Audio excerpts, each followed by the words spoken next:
Guys, today we're going to be talking about the age-old question, am I big enough for her? Is she going to like my dick?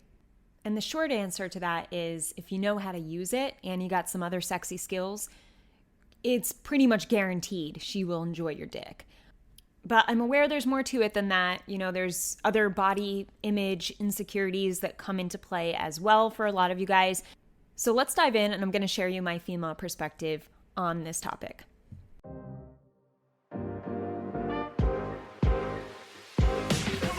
Welcome to What I Love About Sex, where some incredible guests and I, Steph Kanowski, will be bringing you the tools for improving your sex life with topics such as sex issues with your partner, sexual self-confidence, premature ejaculation, sexual shame, masturbation, sharing your fetishes, orgasmic pleasure, and more.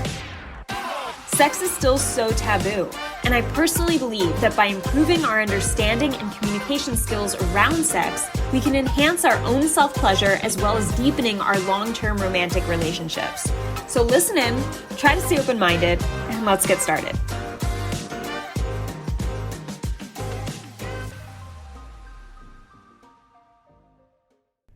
Where I want to begin is general body insecurity for you guys, because I know it's more than just your penis size. There are also parts of your body you maybe don't feel great about, don't feel so confident in, and this can have a lot to do with how you perform. Sometimes you don't even realize it. I'm working with a client currently who didn't see the major correlation between his body image insecurities and his experiences with erectile dysfunction. And when he realized how often he was talking down his body, even internally, even just in his head, like the things he was thinking about when he looked at himself in the mirror had so much to do with the strength of his erection. Because when he was able to call out those voices in his head and shift them and observe them and learn from them and train them to be different, he noticed a different experience the next time he had sex. So interesting correlation, very valid, because there's clearly a connection between the comfortability we have in our body along with a very physical, vulnerable act that takes place between two bodies or many bodies or one body, right? So going into, if you are a man struggling with body image insecurity, and say you are that guy who does look in the mirror and you don't think great things. Maybe you even avoid the mirror altogether because you're just not happy with what you see. You may not be proud of yourself. You may feel down for not being genetically gifted. Whatever the case may be, my first step that I advise to you, and take in mind, I'm not a counselor, psychological counselor. I am a sexologist. So I studied psychology. I have a BA in psychology, but I am a sexologist and a sex coach for men. That's my area of expertise. I am not an expert at body image issues. So let me just put that out there so you know. But what I have found helpful for my clients with body image issues, especially around their dick, and we're going to get more specifically to that, but even around body image, is first taking a neutral viewpoint of it. Because right now you might have a very negative viewpoint.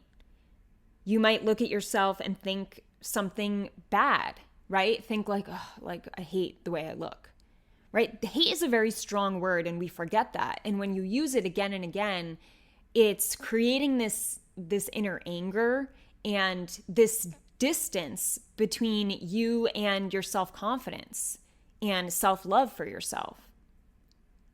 Self-love for yourself. You know what I mean? So if you can at least take the step towards neutralizing the thoughts you have about yourself so that they're not hateful and they're not super negative, but they're like in that in-between place. That's what I mean by that. You want to find that middle spot, because what happens and what we see on social media and just what a lot of people say is like, be positive, like don't be negative, be positive. But when you're negative, it's not so easy to jump to positive. And it's not even, in my opinion, it's not even safe to do because first of all, you can't maintain it. Second of all, it feels like such bullshit because you're like so far away from positivity that it's stupid. You feel like being positive is stupid because it actually is. It's so far off from how you're actually feeling. So why try to go from 0 to 100? As I always tell you guys, don't jump from 0 to 100. Wow, this rule actually applies to more than I thought it would. Don't go 0 to 100. Because you want to be realistic with yourself. It's the same reason why you don't set goals that are just extremely out of your realm of what you're currently doing. It's good to dream big, and you should dream big in general. But if you're like, I'm going to make $1 million this year, and you have no game plan of doing so, chances are that's just going to be an overwhelming goal that you never get to, right? And that's what a lot of people do today. They just like say, oh, well, I really want this. And it's like, dude, look at where you're at though. And you have to know what steps it takes to get to that so that you could be confident in your progress towards it. And I think that's why a lot of people give up on themselves, because they don't feel a sense of progress. They just feel like, oh, I didn't jump to all the way to 100 and I keep falling back and relapsing, right? I keep relapsing. So something must be wrong with me. I may not want it. I may not want it enough, or maybe I'm just fucked up, and then you actually start thinking more negative things about yourself. So going back to the whole neutralizing concept it sounds more like, all right, I don't love the way that I look, but I'm not going to say I hate it. Or you catch yourself saying, oh, I hate the way I look. And then right away you're like, you change that mindset. And even if you have to change it out loud, which I think is extremely important, and I encourage my clients to do when they're dealing with something like this. But even catching yourself and saying, all right, I don't want to say I hate myself. I don't want to believe I hate myself or I hate my image, because I really don't hate it. There's parts of it that I dislike and I wish were different. That is a great step from someone who looks at themselves and normally would think, oh, I hate the way I look. A great next step is not, I love the way I look, because that's bullshit to you. You don't love the way you look, so don't lie to yourself and tell yourself false affirmations to try to brainwash yourself into something that just is so far away from the truth, right? We want to slowly get to the point where that is the truth, but you got to take it step by step. Baby steps, just like anal sex, right? Baby steps to get to the point of anal penetration.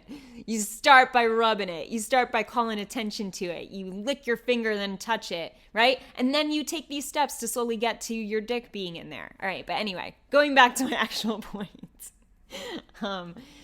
It's important to take the baby steps so that it feels realistic to you and it doesn't feel overwhelming, and you feel this sense of, oh, wow, all right, that was a little different and it was a little better. Cool. And in time, that's more manageable. That's a healthy way, in my opinion, based on my experience and what I've helped clients do. That's what's going to help them stick to it long term. That's what will help them build a new habit. It's what helped me build new habits, And I, even to this day, I am trying very hard to call out myself whenever I have moments of expressing I can't do something, or even that saying I hate something. And I was on the phone the other day with my friend, and I said to her, oh, I hate this person. They drive me crazy. And then I caught myself and I was like, whoa, all right, I shouldn't say that. I don't hate this person. They just drive me crazy sometimes. So I don't even want to be using that word. Not that I shouldn't, but as a person who has certain values, I don't want the word hate in my vocabulary. I also don't want the word I can't in my vocabulary. So whenever I use those words by mistake, because I'm human and I'm going to make mistakes and I'm going to fuck up, and I understand that in myself and I give myself grace for that, but the important part is fixing it once I've said it on accident or catch myself. Right? So in that moment, I said, all right, that I didn't mean to say that, by the way. I don't hate them. They just drive me crazy. And I will literally rephrase myself either via text or person to person while I'm talking to someone. If I just said something and then we change topics, I will literally go back and say, hey, remember when I said that like a few seconds ago? I actually don't hate them. So even if it sounds crazy, I'm not saying everyone has to do this, but this is my way of training myself so that, first of all, the people I'm in a relationship know that I'm hyper aware of this. And it's, if anything, I think it gains me respect from my loved ones because I surround myself with people who want to be better people, who want to be kind people. So if they see me calling myself out like that, they respect it. They think it's a good thing. And I do too, right? Our values are in order. Maybe if you said it to someone whose values weren't that way, they didn't give a shit and they said hate all the time, they'd be like, dude, it's fine. Or like, don't worry about it. But if it matters to you, fix it.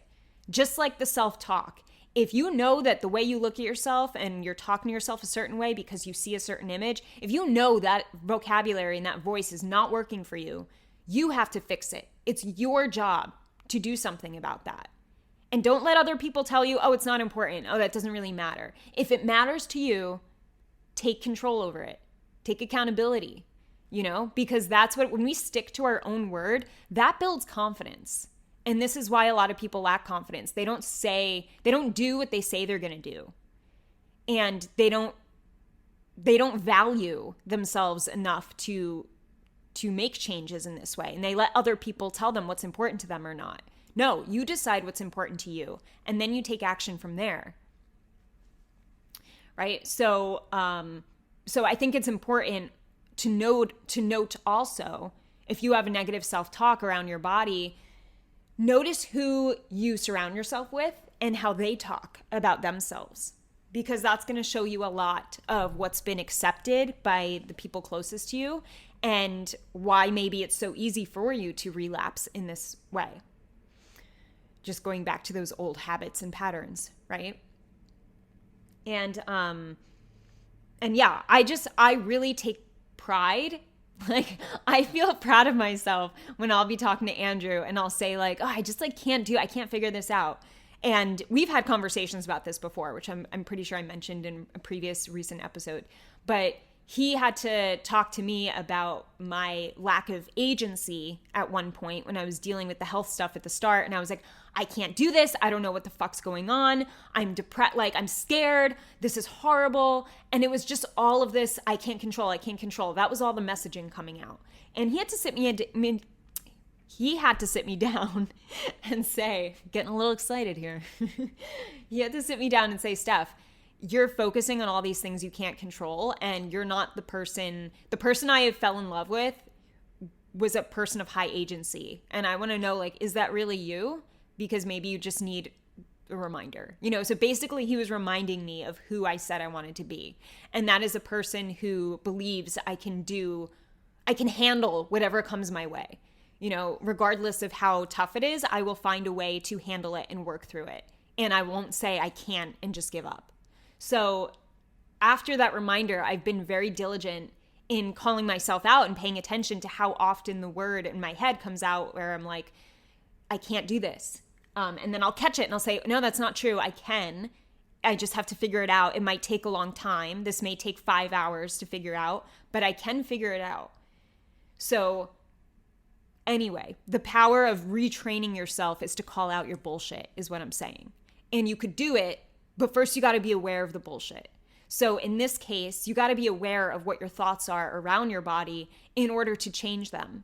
And when it comes to changing them, it's important to not jump all the way to 100 of, I love myself, I love my pecs, I love my shoulders, wow, my biceps look really good. If you're like inside, you're boiling and you're like, this is so fake. We don't want to go there, right? You want to just start with what is the next step for you. Maybe the next step for you is, hey, I look really good today. So you got to understand where your current level is at. If your current level is, I can't even look at myself, then maybe the next step is simply looking at yourself for 3 seconds whenever you come across a mirror in your house. Maybe that's your next step to overcoming your body image insecurities and feeling confident in your own skin. And that's important. Always know, like, what are you overcoming and where are you trying to get to?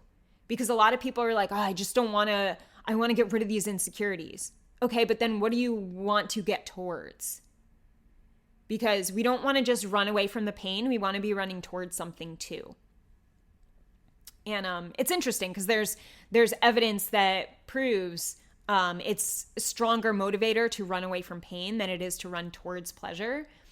But I think, when it's in tandem, that's most powerful.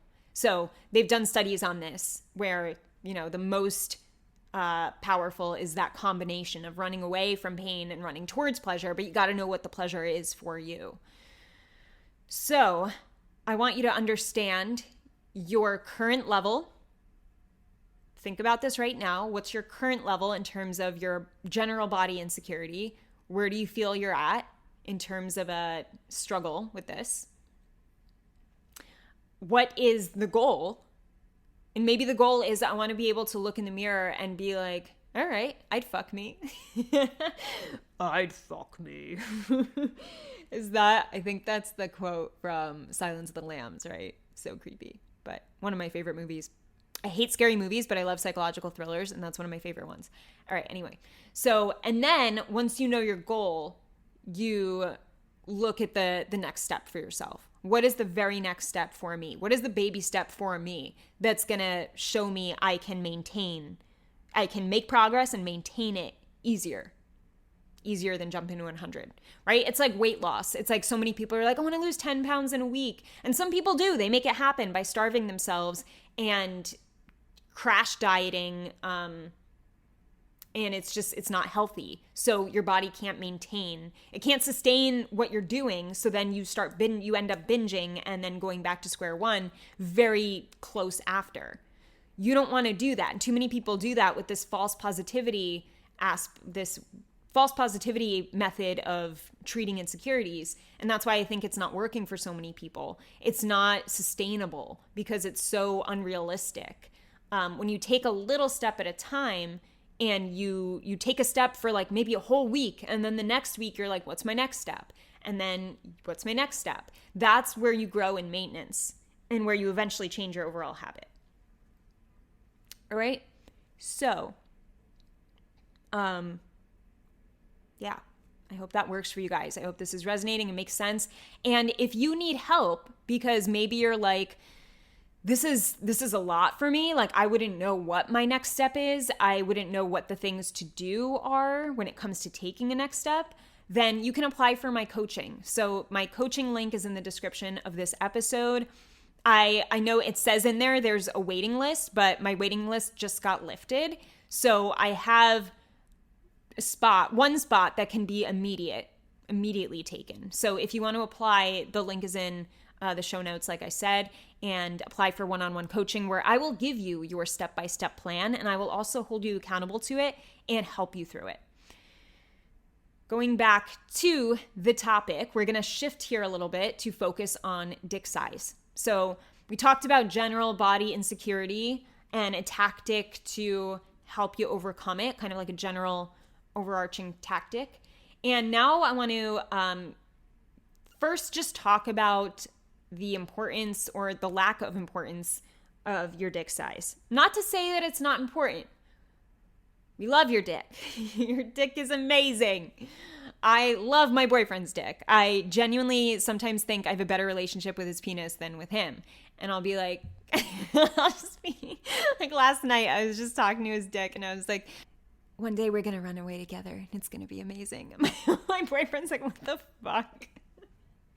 But we were cracking up because I'm like, sometimes I think he's my third boyfriend, my second boyfriend.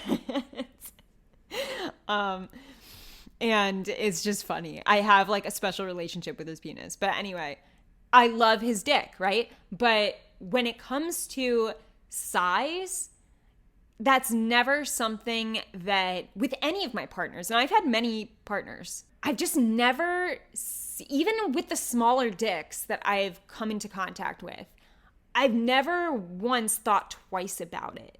I genuinely have not. And I want to say the smallest was probably around 4 to 5 inches that I've been with. And I just, I obviously knew it was smaller than average. I'm not, I've been with enough guys to know where the average lies. And, it's true. What's average is average. Average now is a little over 6 inches. But but yeah, at the time, I'm just like, had a thing with that person and moved on. I didn't think about, I never talked about him with anyone. I never told any girlfriends, oh, he has a small dick. I didn't, there was never any overthinking it. It was just, what did I think of the sexual experience I had with him? And that experience wasn't great. Maybe he was insecure about being small. But years later, I had a really great sexual experience with a guy who's also around 4 to 5. And it was hands down one of the best sexual experiences I've ever had. Honestly, like, I am straight up genuine. And there was not much penetration. I will be honest with that. Also, let me just add that even if there was penetration, 4 inches is enough to penetrate. All right, that's a comfortable penetration. There's a lot you can do moving your body in order to make that pleasurable experience. The G-spot is 2 to 3 inches up. That's what you need to give pleasure via penetration size-wise. Plus, like, more women pay attention to girth rather than length. And I know most of you are obsessed with your length. The girth helps to fill her up. And even if you're not very girthy, there are things to help you with this, you know, like penis sleeves and stuff like that. So there's always options, there's always tools, there's always ways to create a pleasurable experience regardless of your size or what your dick looks like, what it's shaped like, etc. But it's a comfortable fuck is around 5 to about 7. 7's even a little too big for the average woman. Like, 7 is starting to get to the point where it's like, okay, can't take this penetration for very long, right? I can take it to this extent. After 7, it gets uncomfortable pretty quick. And there are less positions you can do, less pounding, less angles because of the size, right? So it's so funny how, like, so many guys crave this 8-inch cock. Most women do not crave an 8-inch cock. They don't. And like I said, even 7 is getting to that point where it's like, okay, I can only go for this long, or I can only do this for the majority of women. So really, you got to understand that if you're in that average spot, you are perfect. You're great. And if you're not, and you're smaller than average, then there are still ways to make that a comfortable, pleasurable, sexy fuck. And it's more so about the skill sets and how you're using it. So just want to clarify that regardless of you, like, even penetration, and if penetration is something you want to focus on a lot during your sex experience because that's what your partner prefers, that's what you prefer, cool. Regardless, even if you're small, you can make it work. But as a woman who is out of the 75% in terms of needing clitoral stimulation and cannot orgasm via just vaginal penetration alone, like, I will get there, but the clitoris has to be involved somehow, some way. Even if it's just like a little rubbing. I'm trying to find a way to just, like, get this through to your guys' heads that I've never overthought the actual dick size. I overthink the sexual experience. So when it comes to talking with girlfriends, if he's a shitty lover, it's never just because he has a small dick. You never hear from a woman, oh, he had a small dick, it sucked. Because there are also stories where it's like, yeah, he was smaller than average, but it was amazing. It really is about how are you using it. Because you're not just if you're just, like, robotically putting a dick in and out and there's no other form of expression or connection, that's shitty sex, you know? And there are some guys who have small dicks and they have insecurities because of their size and the fact that they haven't had enough experience and they haven't really embraced their sexuality.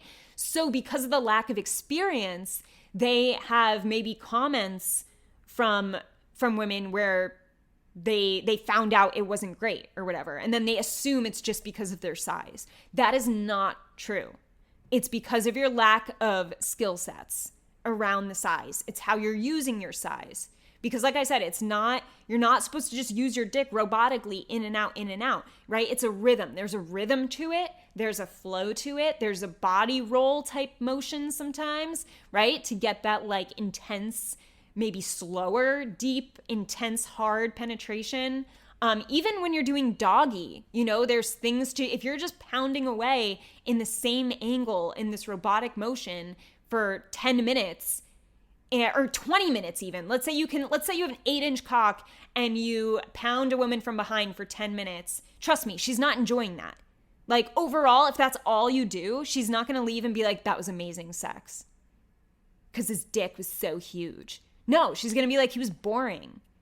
And all he did was pound me from behind. And that was, it was like, whatever. Or she'll say, oh, he had a nice cock, but he just like doesn't know how to use it. Or he was just like, it wasn't great. Like, that's the majority of women. They're going to look at the sexual experience. Are there women out there who are obsessed with big cocks and that's like a fetish of theirs? Of course. Just like guys have fetishes around big boobs, right? Or tiny boobs or whatever. We all have our things. So there's always going to be people who really want and only want big cocks because that's what gets them off psychologically and it's just in them. But that's not the majority of women. It is not the majority. The majority of women are looking for the actual sexual experience. And going back to me saying that one of my best, and I am truly on top 5 best sexual experiences with a man who had one of the smallest dicks I was with. I swear to God. And like I said, there was not much penetration, but there was such an intense connection. The chemistry was on fire. There was so much touching and caressing and gentle movement and talking to me in a really dirty way, sexy way. The lighting was great. Like the mood was set. We were exploring like areas of our body where we were just like touching each other and talking about that part of like what we liked about it. So there was this connection in language. We were making a lot of eye contact. I'm pretty sure we did like this breathing thing together. Like we were talking about like a breathing exercise and then we tried it and then there was like laughter. There was just so much intense connection and I got super turned on.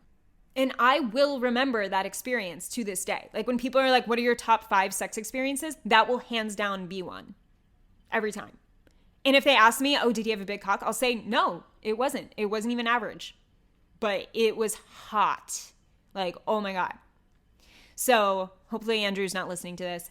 Baby, I love you. I love your dick. I love sex with you. Sometimes I wonder if it's hard for him to hear this stuff. It must be to some extent. But he's super supportive and really good about, we talk about our own sexual experiences with other people to each other. So this is, open books. So I just really want to drill in the fact that it's about the way you guys connect. And if you can have confidence in yourself and in your body, it's going to help you practice to have more sex because sex, once again, as I mentioned in previous episodes, is a skill set that you have to practice and get better at. You're not just going to automatically be a sex god. It's not going to happen. A lot of guys with big dicks think that that's how it works. But, I've also had a sexual relationship with a guy with a huge dick and it was painful, not like most of the time, but a lot of the time, like certain positions were just too painful after a while. It was hard to give my best head because it was on the bigger side. So it wasn't as comfortable for me. Did I enjoy the thickness and the bigness of it? Yeah, I did. Like it definitely aroused me to be like, wow, like this is a big dick. This is hot. That's still exciting. Like to be honest, as a woman, it's like, ooh, he has a big, nice cock. Wow. That's amazing. Right? We're definitely turned on by that. But every dick size has its pros and cons. I guess that's what I'm trying to say. And there are more women who complain about dicks being too big than too small because we don't want pain. And if you can use your smaller dick with a certain rhythm in a certain way to hit her G-spot, which is 2 to 3 inches up into her vagina, it will still provide pleasure. Plus you can use toys and stuff along with that. So it's really like there really are pros and cons, because once again, like one of my other top 5 would be the guy with the big dick, because I had because not because of the sex, but because of my connection with him, and because of what we talked about most of the time, and our relationship dynamic was very sexy. So it was a different sexy experience. And I don't categorize him because of his dick alone, because if he just had the dick that he had and had no skill sets or relationship with me around that dick, he would not be in my top 5. So what I'm trying to say is there's so many of you guys obsessed over, oh, like, how can I make it bigger? Or it's not big enough to be good. She's going to laugh at me. She's going to tell her friends. And then you're actually creating these problems in yourself, like delayed ejaculation and premature ejaculation and erectile dysfunction, right? The main 3 that I'm always talking about. And a lot of these come from the way you're viewing your penis. When really, why don't we look at it like the same way we talked about the body image? Like, if you were to view it more neutrally, right? Because maybe you hear everything I'm saying and you're like, all right, but you're one woman, Steph, plus you're a sexologist, you're super understanding, you're just different. Because I know some guys are going to think that. But to even look at your dick and say, all right, if I'm not super proud of it, if I don't love it, if I don't feel great about it, how can I talk about it differently in a more neutral way? If I'm talking really like negative about it and shameful about it, how can I at least make a step towards neutral language? And maybe that neutral language is just like, I got what I got and I'm going to use it to the best of my ability. That's it. Right? Maybe that's your next neutral step. Maybe you've been at the neutral place and you're like, what? It's time to acknowledge it a little bit more, because hey, like, I have had a bunch of really great sex experiences, and I gotta trust myself, and I gotta appreciate that he's part of the experience. That was great. Like, he played a role. He played a role, so let's give him credit, and actually looking back at your top 3 to 5 sex experiences that were amazing for you and ideal, kind of like a mental cookie jar Goggins style, but for sex and your dick. Like, what are the top 3 to 5 best experiences you've had sexually?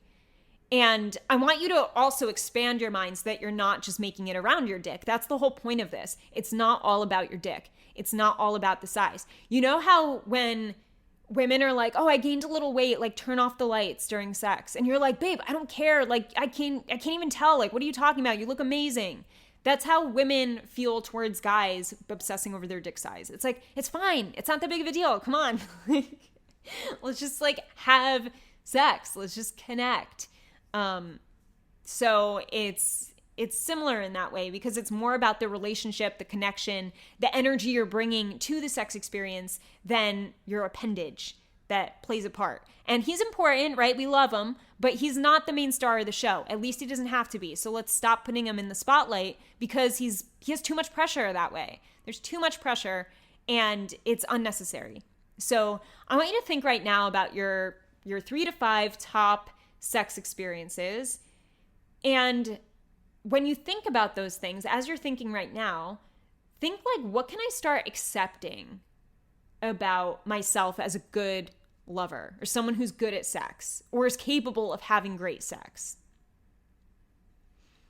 And think like, all right, well, this one time I was making out with this girl, and it was just such a hot make out. And she ended up taking off her shirt, and I was sucking on her tits, and she was rubbing against me to the point where she came, and there wasn't even any penetration, but it was just so hot. And I was just dirty talking to her, like guiding her along the way, like while she was stripping and being a bad girl. And I was just like telling her what to do, and it was super hot.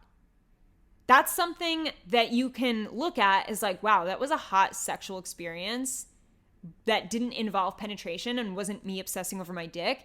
And what I could take away from that in terms of my skill sets is that I'm good at dirty talk. Or I was with her. We had a really good dirty talk flow that felt really sexy. I was really comfortable making eye contact with her during an experience where she was so up close in my face, and it was just like, it was super hot to just stare into her eyes and talk to her the way that I did. Like, that was hot. I feel confident in the way I groped her and just felt her body, like, while she was rubbing against me, and how I was able to, like, rub her back and forth, and she was holding onto my muscles while I did that. That felt really good. So you're, like, pulling apart experiences to see where your confidence lies. Because when you find areas of your sex life that you're confident in, you're able to go into sex feeling more confident overall, and also realizing, wow, I have other tools in the toolbox besides him, besides your dick. You got other stuff to work with that actually makes the sex experience great, because it's not your dick alone. It can never be your dick alone. I've had guys just penetrate me, like I've said, and it's just, it's boring. Like, no, regardless of how beautiful their cock is, it's like, all right, he has a nice cock, but it was sucked. Like, the experience sucked. Because there was no connection. There was no passion. There was no, like, excitement. There was no fun. There was none of the things that make it an enjoyable, connected experience. If that's lacking, it's not going to be memorable. You are not memorable for your dick size alone. You're just not. I'm pretty sure, I don't know if you guys want to be and you're like fighting for that.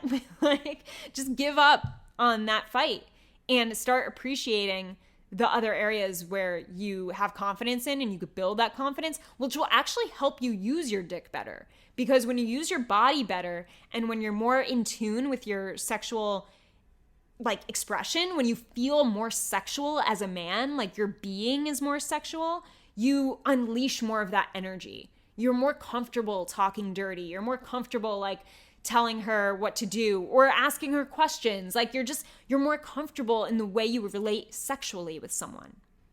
And this is why the sex meditations are so helpful. So check those out in the description too, because I'm about to put out another 8 where I'm going to start working on phases, like beginner, intermediate, and advanced, for staying present in the moment during sex. That's 3 of the 8 that are going out.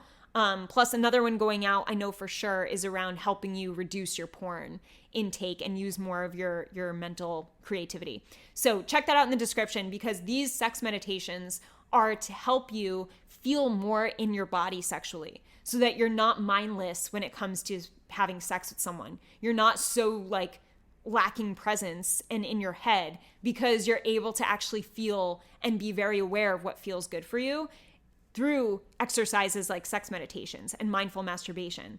That's a huge tool, a huge stepping stone that so many of you guys are missing out on if you're not using it.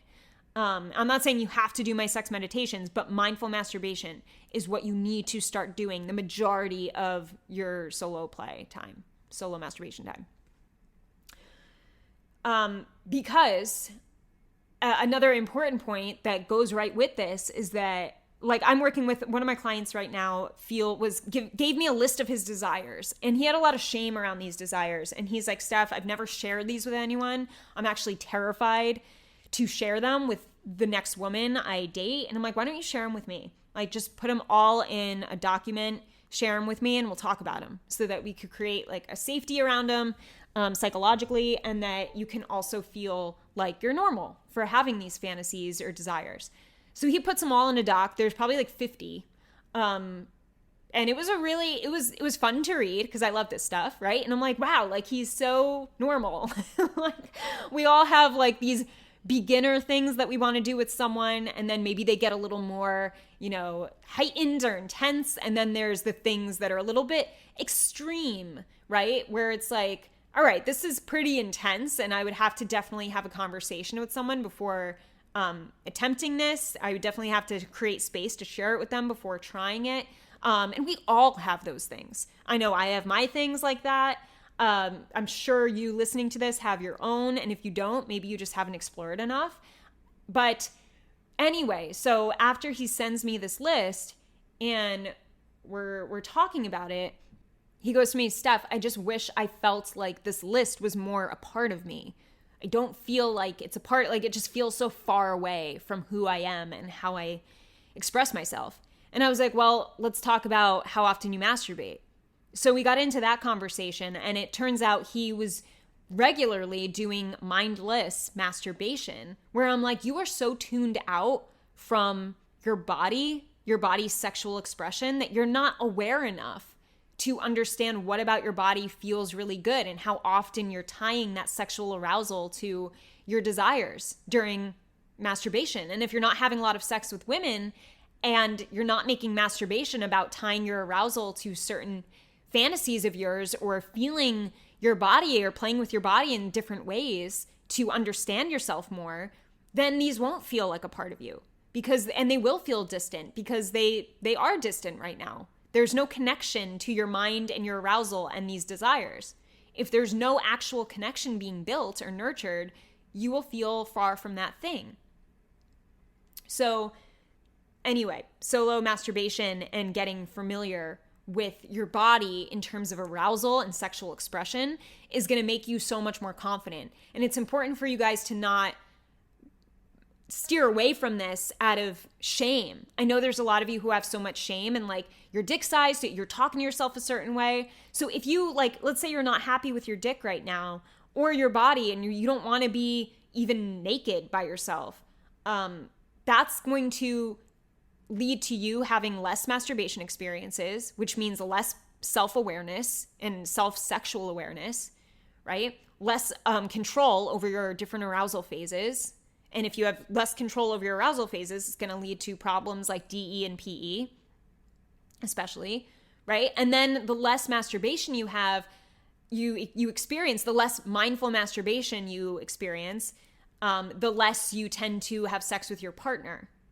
I see this over and over and over. The guys who aren't having much sex with their partners are also not masturbating a lot or don't have a lot of sexual self-awareness.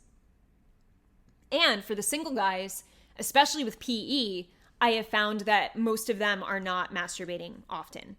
And they're losing awareness. They're losing sight of themselves. They're familiarizing themselves. Is that a word? I don't know, but we're going to run with it.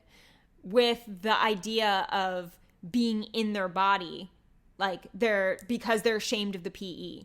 So it's like, oh, let's just ignore this part of my body and my expression in my life because it doesn't feel good. But the more you ignore it, guys, the bigger of a problem it becomes. And then the more resentment you have behind it. And then the more fear you have with women and having sex.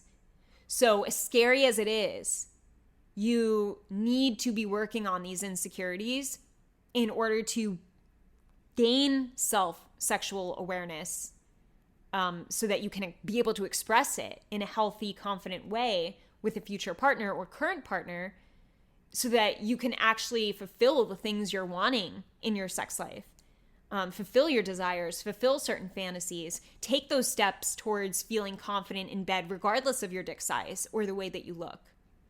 Because I'll say another top 5 experience was, and these are just randomly popping up in my head as I'm talking about this, where I'm like, oh, that was a good experience, was with a guy who did not have the typical, like, sexy body, right, based on society standards. He was on the skinny side. He was a nerd. Like, his personality was just, like, very nerdy, and just, he was good at talking to me. Not really other women, but I just like clicked with him. This was way back. I was a teenager. And I'll just remember it as one of the most pleasant, fun sexual experiences too, because he was so confident in himself, regardless of the way he looked or how he acted or related to many women. Like, he was just, you could tell he was like proud to be him. And I literally just smile thinking of this guy because I'm like, wow, like he had, like, it's kind of like in a joking way, like he had some nerve being so confident, you know, like it's like so funny to see a guy like that have such sexual confidence. And that confidence made me feel so like safe because it brought out my confidence. I was like, ooh, like he's so comfortable with himself. Like now I could be comfortable. And that doesn't mean the guy has to take the lead. I think that one person always takes the lead in regards to like who's more confident or feeling good in that scenario, right? And then we kind of like match each other's energy for the most part. But anyway, in this case, he took the lead, and I'll never forget that because I'm like, wow, he's not the typical sexy guy, but this was one of the sexiest encounters, you know? It's with like one of the nerdiest guys I've ever met, and it was just really fun. So that's just more evidence. What I'm doing is giving you evidence of experiences that are legit and did not have to do with the guy's dick size. It had to do with the connection that was built between me and these partners that made it so memorable. So yeah, going back to what you can start accepting about your, I mean, we were talking about the 3 to 5 best memories, right? And saying that they don't all have to be about your dick being in the spotlight. But let's take one where your dick was in the spotlight, right? Because we do want to give him like, we don't want to totally just be like, it's not about you. It's never going to be about you again. Like, he's definitely involved. He plays a part, right? He's one of the leads in the show. He's not the whole show. He's one of the leads. So if we also take a memory from your memory bank, your mental cookie jar, your mental sex cookie jar, and you ask yourself, all right, what was an experience I've had sexually where I was just really proud to, like, in terms of the way I used him and how I penetrated and or how she complimented him. I say him because I'm used to talking to Andrew's dick and I like think of him as another special. So weird. I don't know. I just think it's nicer to be like, oh, he's his own being. I don't know. I feel like every dick is like, oh, it's like, I don't know. I don't know where that came from, but I think it's funny and I run with it and I like it. So I don't care. So anyway, think of a time when he was a little more in the spotlight and what you can appreciate about that moment. Maybe you're like, you know what? I thought that was so hot when I was doing this and I did this position and we just like flowed with it and it just felt amazing.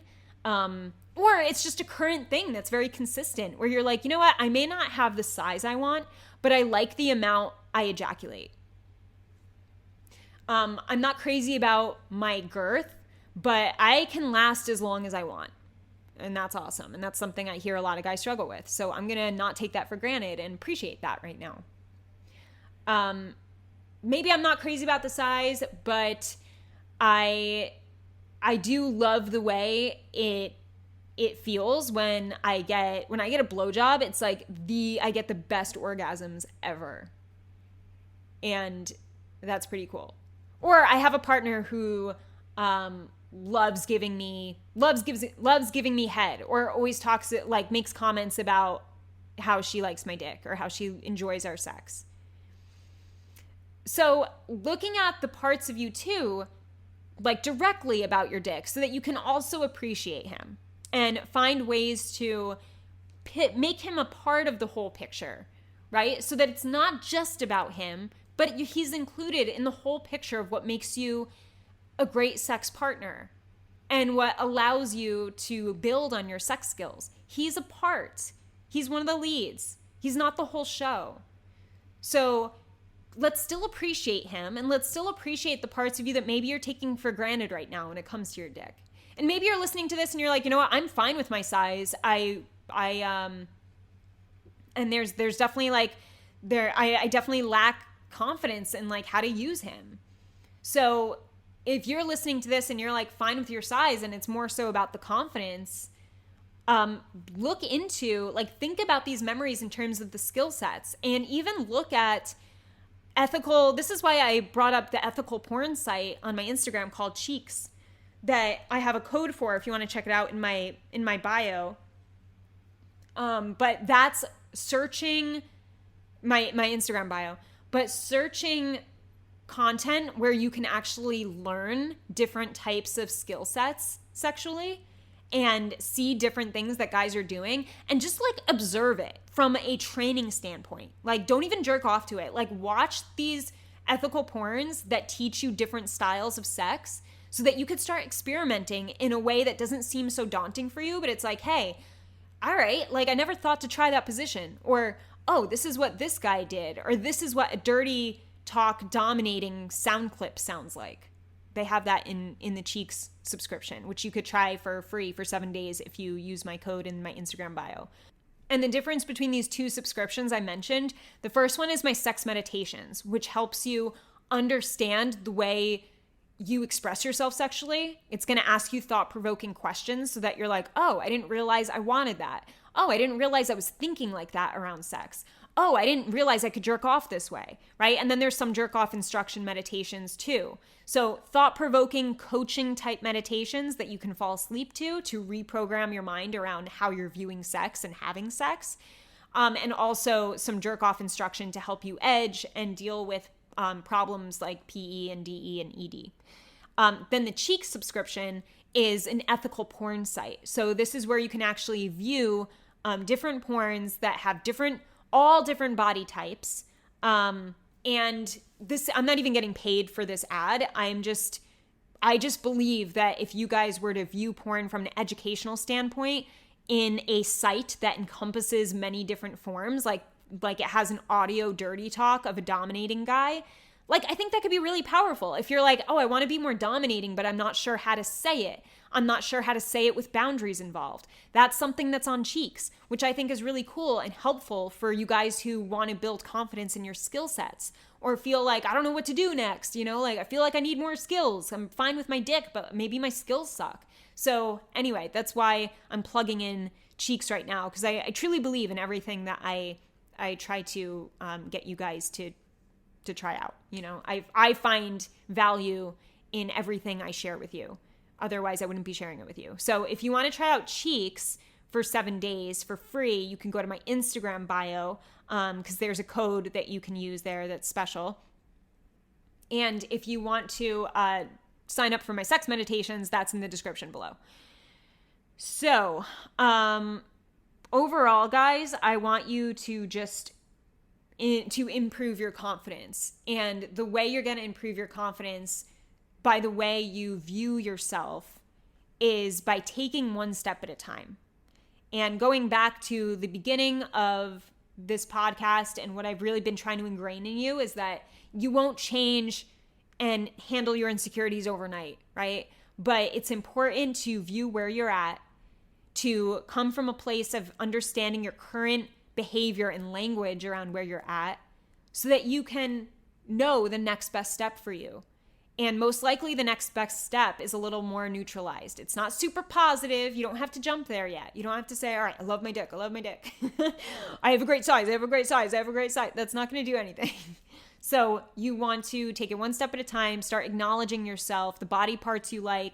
You know what? I'm not crazy about my body, but I do like how my shoulders have been filling in since I've been working out more. Bam. That's a great step. All right, maybe I don't love this, but I don't hate it. That's a great step if you're coming from the place of like, I hate the way I look. So try to find that next step because you guys are totally capable of finding that next step. And like I said, if you need help from me one-on-one, it's definitely worth it to sign up for my coaching because I will help you rewire the way your mind is thinking. I will help you build a new relationship with your body and your sex life. So that you can actually start appreciating it and having a lot more fun with it than where you're at now, which is probably more stress and dick-related issues that come with that stress. So I want to get all of my clients to the point of seeing where they can be and then giving them this game plan and giving them step-by-step actions to take so that they always feel like they know what to do next and they always feel like they're making small, sustainable progress, which is the best kind of progress to make until they get to their goals. So sign up for coaching. I know I'm talking about a lot of things today in terms of ways to help you, but I also want you to see, wow, there's a lot of things I can do to help myself. That's another reason why I'm just mentioning all these outlets. Like, you guys, there's so much out there for you. Like, please seek help in one way or another. You don't have to sign up for me or Cheeks or the sex meditation subscriptions, but you need to do something if you're in a place where you're thinking badly about yourself and you're holding back from your sex life when you really want to be experiencing it and you want to be living it. Sex is great, guys. And I know a lot of you are like, fuck, I wish I was like more active there, but I'm just not because of this thing. And maybe one day, that one day is today. Otherwise, it's always going to be one day. And then before you know it, you're 60 and you're like, fuck, why didn't I ever get help for this? All I had to do was ask Steph for help. All I had to do was reach out to someone. And I want to give you permission to do that because I think that there's so much pressure on men to just know the answer, right? I mentioned this a lot. Like, oh, I should just know. I should just know what to do. But you shouldn't, guys. Like, you shouldn't just know everything. And sex, between men and women, like, we don't just know how to have great sex. We only know by understanding ourselves, which means we have sexual experiences with ourselves, by ourselves, to understand the way our mind and body work together when we're aroused and what that means for us and where that leads us to and what we want it to lead us to, right? Like, you have to do the work to have that awareness. And then once you have it, you have to do the work to communicate it with a partner, which is a whole nother skill set. So these are all skills that can be built. You can fix everything you're dealing with. Just because you have a smaller dick than average does not mean you have to live in shame. You do not. There are plenty of guys out there who are smaller than average who are killing it in the bedroom and feeling good about themselves because they don't let them stop them. They don't let those thoughts stop them. And I don't want it to stop you either. It doesn't have to, so let's not let it, right? So whatever thing that I mentioned today that feels like the best step for you, whether it's one-on-one coaching, cheeks, or the sex meditations, take a step today. Give yourself that step. Be like, all right, I'm going to take a step towards changing my language to a more neutral place around the thing that I'm feeling most ashamed of in my body, or specifically my dick size. And I'm also going to take a step to get some form of help with these 3 things or another thing from somewhere else. Just put the action towards it, because when we put action towards things, we see progress. We do. So you could do this. You got this. I'm cheering you on. I'm your biggest fan and supporter. And that's it, guys. Have an amazing morning, evening, or night, wherever you are in the world. Talk to you soon. I hope this episode helped you. If it did, I would love for you to leave me an iTunes review. It would mean the world to me. You can also screenshot your favorite episodes and tag me on Instagram @StephKanowski. And before I go, remember, your sex life is as good as you make it out to be. Until next time.